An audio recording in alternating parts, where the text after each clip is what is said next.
Thank you all for the invitation to be here, and I'm getting very nostalgic talking to you all. When March on Harrisburg first started meeting regularly in late 2016 and into 2017, we actually met at the Philadelphia Ethical Society. You all loaned us a room for about 6 months, and that was incredible and foundational to our work. So really great to be here with you all. And I also have many kind things to say about Hugh Taft Morales, but I'll save them for when I'm talking directly to him.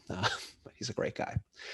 So I'm going to talk today about corruption and democracy. I know that I'm preaching to the choir on a lot of these issues, so I'll try to bring in some new stories and make it a little bit relevant.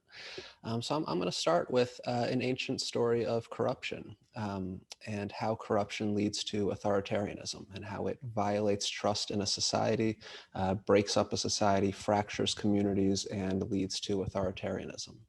So way back when, about 3,100 years ago or so, in the land of Israel, the system of governance was judges.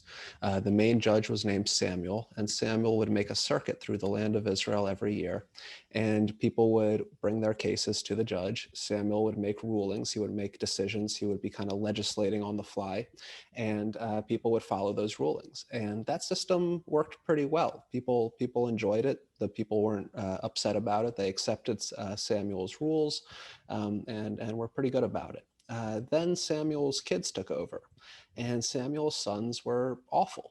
They took bribes. They openly took gifts in order to render favorable judgments to whoever was giving the gifts.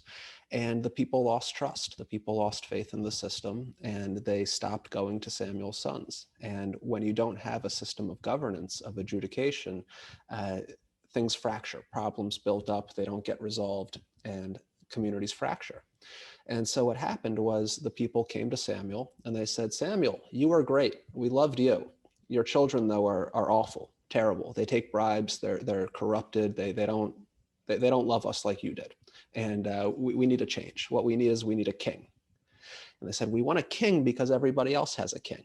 And we want a king because a king will make decisions, will be a solid ruler, will rule with an iron fist. And Samuel says, you do not want a king. This is the worst move you could possibly make. This is a terrible, terrible decision that you're about to make, because a king is going to tax your land. A king is going to conscript your children into the army. A king is going to take the best land for himself. He's going to build up an army that's unnecessary. He's going to start trading for gold from far off lands and hoard riches and hoard wealth and build himself a harem. And, he's not going to be serving you. A king is a bad idea. But the people say, nope, give us a king. We want a king. Because when people lose faith in the system, oftentimes that simple answer, that authoritarian answer, is very, very appealing. This all may sound very familiar. So the king, the first king, is King Saul. And King Saul is not great. There's a lot of infighting that happens. He's very mentally ill, especially near the end of his life. He's paranoid. He's attacking allies. He's attacking people around him. The next king is King David, perhaps the most famous of the kings of the United Kingdom. And King David is a bloodlust king. He is fighting wars nonstop. He is committing war crimes. He is committing atrocities. He's burning down villages. He's attacking his lieutenants. He's stealing wives, stealing property, from poor people. He gets a good reputation. He must have had a good publicist at some point, but he really was not a very compassionate leader. And King David has a kid, King Solomon, who wins a Game of Thrones type of situation to become the next king after David dies. And Solomon steps on the gas pedal of oppression. And Solomon starts building these massive projects, as in Solomon's Temple is the main one in Jerusalem. And the way he built these things was through slave labor. There were 12 tribes of Israel. There's 12 months in the year. Every tribe, 1 month out of the year, has to dedicate their labor towards Solomon. He owns 1 month of your year.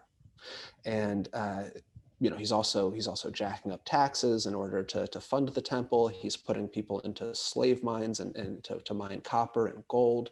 The people are being burdened. They're being oppressed. And when Solomon dies, his son Rehoboam takes over. And Rehoboam says to the people come to Rehoboam and say, hey, give us a break. Please, ease up on us. Stop being so oppressive. And Rehoboam says, if you thought my dad was bad, I'm so much worse. This is actually what he says. If you think my father was awful, I am going to be so much heavier. I'm going to be so much worse than he was. And the kingdom breaks into two. And that's the end of the United Kingdom of ancient Israel. And from then on out, it's a divided kingdom, because corruption leads to authoritarianism, and then that authoritarianism inevitably collapses in suffering and misery. And so in March on Harrisburg, we're trying to preempt this process. We're trying to preempt that transition to authoritarianism. We're trying to preempt the transition to oligarchy, to preempt the transition to a dictatorship. And we're kind of already there. I mean, it's questionable how far along that path we already are. But we're trying to infuse democracy into the process, democracy being the polar opposite of authoritarianism. And the only way democracy works is if we trust each other. If we trust that we're all working for each other and in each other's best interests, that our public servants are serving the public and not special private interests. And so we have to take on these underlying corruptions that collapsed the system that led to King Saul, so that it doesn't collapse our system right now. And our system is already very much collapsed, if we're being honest about it. So March on Harrisburg, we work to build democracy. We work to preempt the authoritarianism. We work to take on the corruption so that it doesn't collapse. And over the last 4 years, we've done a lot. Since we started meeting at the Ethical Society 4 years ago, we've lobbied everybody in the Capitol building except for one person who will never meet with us, but that's okay.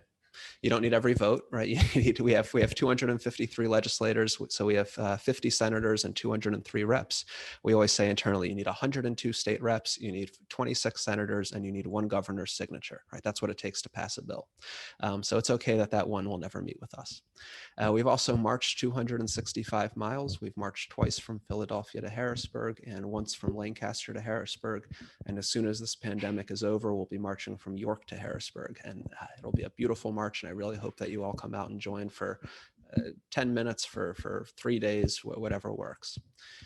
We do nonviolent direct actions. We have engaged in 20 nonviolent direct actions. And all of this together, all of this pressure that we've generated, we've forced 5 House and Senate committee hearings on gerrymandering. We've moved the gift ban out of its House State Government Committee. We moved open primaries last session through the full Senate. And in the fall of 2019, we passed Act 77, which included vote by mail, and also shortened the registration deadline and did some other important things to fix up our voting system. And that was the first significant update to our voting laws here in Pennsylvania since 1937. When I say they were out of date, we had provisions about how many lanterns you needed to have hanging in your polling place. I mean, that's how out of date this was.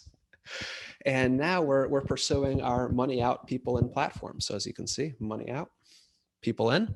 And that platform is 23 policies long. We still need to finish up open primaries. We still need to finish up gerrymandering, the gift ban. And we're also taking on things like ranked choice voting and public campaign financing and bringing a ballot initiative process to Pennsylvania so that we, the people, can vote things into law and bypass our legislature. There's a lot of things we need to do to build a functioning democracy. And here in Pennsylvania, we were called 4 years ago, we were called by the Electoral Integrity Project, which is a massive nonprofit that monitors elections and budding democracies. They called us a partly free democracy in Pennsylvania. And I'm not quite sure what a partly free democracy really means, but the goal is brick by brick, bill by bill, we're building a fully functioning democracy. We're building a democracy that actually is responsive to the needs of the people.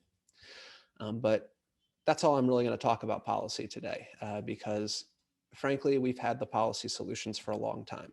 Everything I've just said, public campaign financing, ballot initiative, right? These things have been around for a while. These are not new ideas. They're definitely worth exploring and learning about, but the real challenge is the organizing, right? We have the ideas, we have the solutions, we have the technology, we need the people power. We need to organize, organize, organize. And so I'm just going to go into kind of understanding, the fight that we're fighting and talk about kind of some of the ideas that undergird this and some metaphors that maybe can help us understand what this fight is really all about. Because we have to fight and we have to win. We have to win democracy because we face many challenges today in our time. We need to end poverty. We need to end the war economy. We need to end systemic racism. We need to end ecological devastation. We need to completely dismantle the the false and distorted and propagandized moral narrative of our times of white supremacy and Christo-fascism. We need to come together to create the world that we need to create. We need to come together to create a world of love. And government is how we make collective decisions. And democracy is a collective decision-making process that's inclusive, that upholds the dignity of everybody who's involved. And it's a system of perpetual encounter. And we need that system of perpetual encounter where we're constantly in communication with each other, constantly in relationship with each other in a systemic, institutionalized manner in order to create a better world. So what keeps us from doing democracy? What keeps us from encountering each other? What keeps us from actually seeing each other and responding to each other? Because one of the dreams of democracy is that if we can see each other, if we can respond to each other, we're going to respond with love. We're going to respond with service. The French Jewish philosopher Emmanuel Levinas in the 1950s or so, he said, when you see the face of the other, you are ordered and ordained to service. And it's that responsive responsibility that you see the person in front of you and you encounter them and you build a relationship with them. And that through that relationship comes love and service. That's at the essence of democracy. And all democracy is that perpetual encounter. And so what keeps us from encountering each other? What keeps us from seeing each other? Well, corruption, right? Corruption kept the people of ancient Israel from encountering each other through their legal system, through their court system, through their government. They became divided and fractured, which ultimately led to a fractured civil war, a fractured kingdom. And so corruption, what it does, to use some metaphors here, is it keeps us from seeing each other, from hearing each other. It says in Deuteronomy chapter 16, do not take a bribe, because a bribe blinds the eyes of the wise and twists the words of the righteous. Right? When bribery is involved, when someone's taking a bribe, they just don't see the person in front of them. They're blinded. They don't hear the words of the righteous people in front of them. They just get distorted. They just get tuned out. We have so many ways of describing this phenomenon in our society. We call it the swamp, or we call it the bubble, or the Beltway bubble, where the people in government who are taking these bribes, the lobbyists who are giving these bribes, they just don't see the people. They just don't hear the people. They just don't encounter the people. They don't encounter the suffering. They don't encounter the problems. And it creates a situation where, as George Carlin once said, the great stand-up philosopher George Carlin once said, quote, they don't care about you. They don't care about you. They don't care about you. They don't care about you. They don't care about you. It's a big club and you ain't in it. And that's our system right now. For example, just last week, we dropped some bombs on Syria, right? In the past 2 decades, the military-industrial complex and their very extensive network of lobbyists and donors, they spent $285 million in campaign contributions, and that's on top of $2.5 billion in lobbying spending. And that's spending, that's bribery. They are in the halls of power bribing our elected officials. And the words of Ezekiel from way back when, from 2,600 years ago, are just as true today when he said, there are those in your society who take bribes to shed blood. There are those in you who take bribes to shed blood, right? And the people don't hear the cries. I'm sorry, our government doesn't hear the suffering.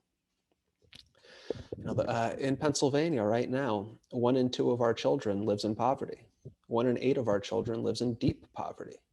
It's a really bad state, right? And the words of Isaiah from 2,700 years ago are still true. He said, your rulers are rebels, partners with thieves. They chase after bribes. The widow and the orphan's cause does not come before them. When you're too busy chasing after bribes, you just don't see the people who are suffering. And in Pennsylvania, this plays out, right? We have legalized gifts. We need a gift ban because our legislators are legally allowed to be taken to the Super Bowl, to be taken to the Bahamas, to Italy, to Australia. These are all real examples I'm giving here. They're able to be given cars, cash, vacations, endless wining and dining. Cash gifts are legal in Pennsylvania. And so if you think about the schedule of a legislator, they're spending more time getting bribed, getting wined and dined. Every Monday, Tuesday, Wednesday night in Harrisburg, when they're in session, those restaurants are jumping, they're packed, and they go until 2 a.m. I mean, legislators come into the building hungover as can be the next day. They're busy getting bribed. And when they're busy getting bribed, they're not talking to the voters. They're not talking to their constituents. They're just hanging out with the lobbyists, and the lobbyists have interests. So in March on Harrisburg, we push bills that open up the lines of encounter in our society, that open up the lines of relationship, right? Gerrymandering, gift ban, public campaign financing, voting rights. All of these bills, all of these policy ideas are aimed at building a democracy where we perpetually force the encounter within our society, where our public officials are of, by, and for the people, instead of, by, and for moneyed interests, which is what it is right now. Because we really do believe that when we encounter each other, we respond with responsibility. And so some of the things that March on Harrisburg does, one thing we do is we lobby. And we go into the Capitol and we meet with legislators and we make them feel responsible. We evoke that sense of responsibility from them. That's the goal, to make them feel like public servants who are obligated to serve the public. And I know these sound like ridiculous ideas, right? Public servants being public servants, but that's the goal, right? That's the idea. And so just a quick story from lobbying. You know, a few years ago, we had gone after the committee chair. His name's Daryl Metcalf, and we went after him really hard. And he's no longer the committee chair. We were able to knock him off the committee. But he has friends within the building, and we were talking with one of them. She's a state representative from north central Pennsylvania, and very far right, very conservative. And the first 10 minutes or so of our meeting, she was refraining from screaming at us because we had just gone after her friend Daryl.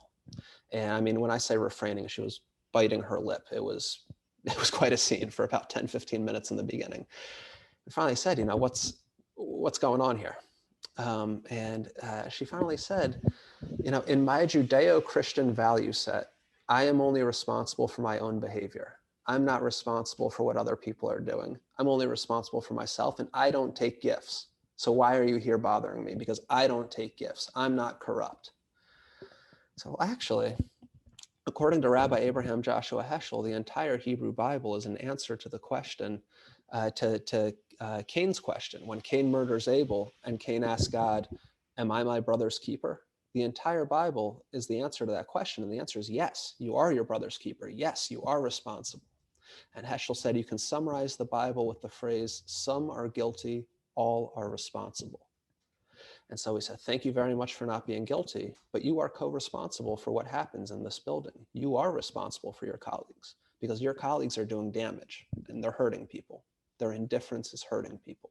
Their corruption is hurting people, and you are co-responsible. And she completely understood. And she said, okay, I'll go talk to Daryl. And she did. And he yelled at her, and so be it. But we moved the ball forward a little bit. We also do a lot of marching in March on Harrisburg. It's not just the name, right? We actually do a lot of marching. And the march is, to get biblical again for a second, it harkens back to the pilgrimages to the temple. Way back when, for about 1,000 years in ancient Jewish civilization, we would make pilgrimages to the temple where we would sacrifice. And those pilgrimages were an opportunity to talk with people, to encounter your neighbor, to talk with people from 2 towns over, to get to know people, to build relationships, to break bread together, to sleep together, you know, on the floors of wherever you can be housed as you're making the march. And it's an encountering situation where we're encountering each other and building that community that's necessary. And when we're marching, we're headed toward the temple. It's a civic temple, but it's a temple nonetheless. It's built the same exact way as ancient Near Eastern temples were built, right? It has a high dome, big marble columns, steps that lead up to it, right? Very ornate, gold leaf everywhere. And it's the center of power. And so we march, we make pilgrimage, we build community on our way to the civic temple, on our way to sacrifice. And when we get to the temple, we sacrifice. When we get to the Capitol, we sacrifice. And we sacrifice in the spirit of ancient biblical sacrifices. We are not, you know, burning bowls or sacrificing pigeons. We're not doing what they technically did way back then. But the word for sacrifice in the Bible is korban. Korban is the word for sacrifice. And korban shares a root.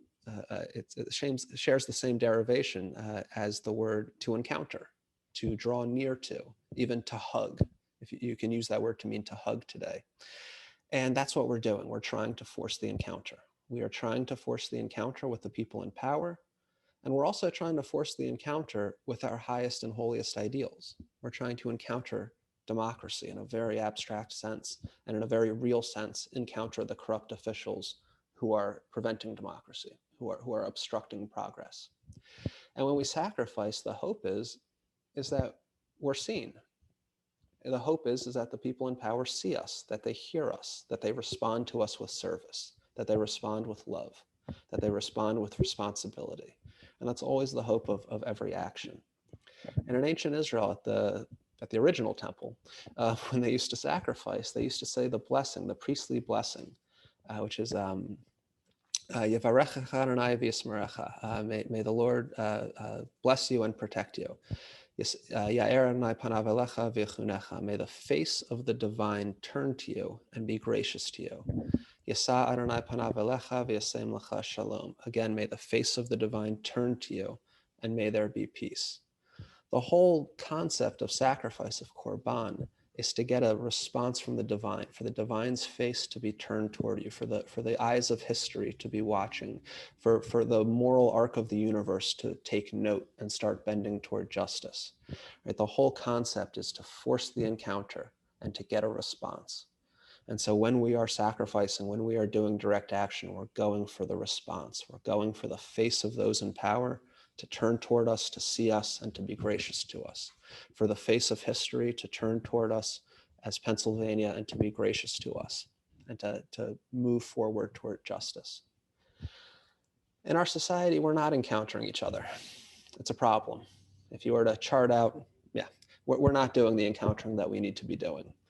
We're blinded by a lot of things. Corruption is one of them, but there's many, many, many others. Racism is one of them. Rabbi Abraham Joshua Heschel described racism as a cancer of the soul. It eats away at that which connects us. He also described it as an eye disease, where you see the generality of the race instead of the particularity of the face, where you're not actually seeing the face in front of you. You're generalizing based off of preconceived notions, and you completely miss the face that's right in front of you. Right? Misogyny is another one, where we just don't see the person who we're talking to. There's all types of blinders, all types of things that deafen us toward each other, that make it so that we're not encountering each other. We are currently divided and conquered in our society along every single conceivable line of division, whether it's geography, race, gender, religion, ethnicity, sexual orientation. The people who fuel corruption also fuel all of the blinders. Because when we do encounter each other, well, we're going to march on the temple and sacrifice.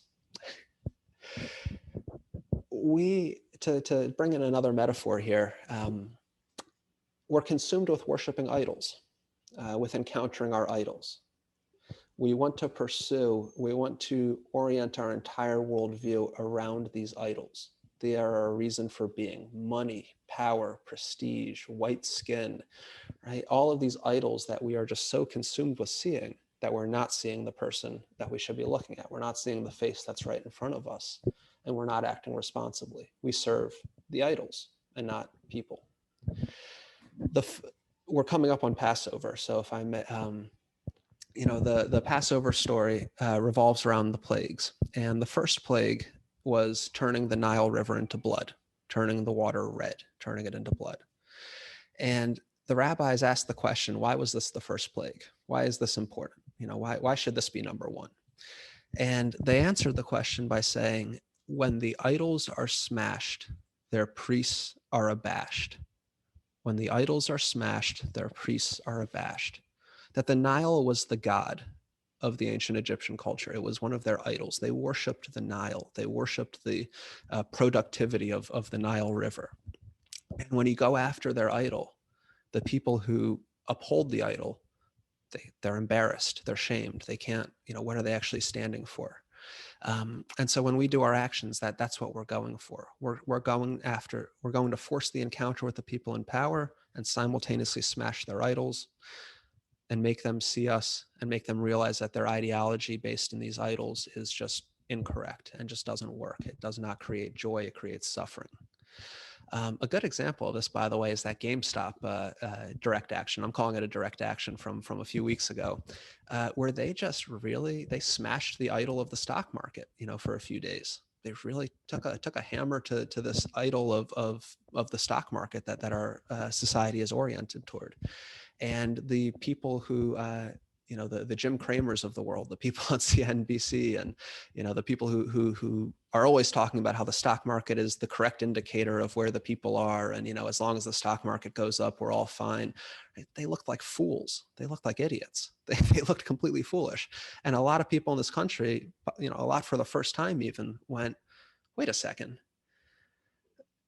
These are the high priests of our economy. These are, this is their idol, and it's foolish. It's crap. It doesn't work. It's not real. And so our actions, we try to force the encounter and smash idols and abash the priests. And so one action that we did one time, this was May of 2019, after we had marched 115 miles from Philadelphia to Harrisburg. We went into the Capitol, into the House Gallery. We actually had a diversionary action outside of the Capitol, at the back of the Capitol, which drew all of the Capitol Police that way. We're very creative in our tactics. And from the House Gallery, 10 people, they dropped a banner that said, "Some are guilty, all are responsible. Pass the gift ban now," and threw $500 cash down onto the House floor, and $1 bills, all marked bribe. And the idea here was to smash this idol that they have, that entire building is oriented toward money. It's oriented toward money. They say often it leans toward the green. Another phrase that they say there is, we follow the wrong golden rule. Instead of love your neighbor like you love yourself, it's the guy with the gold makes the rules.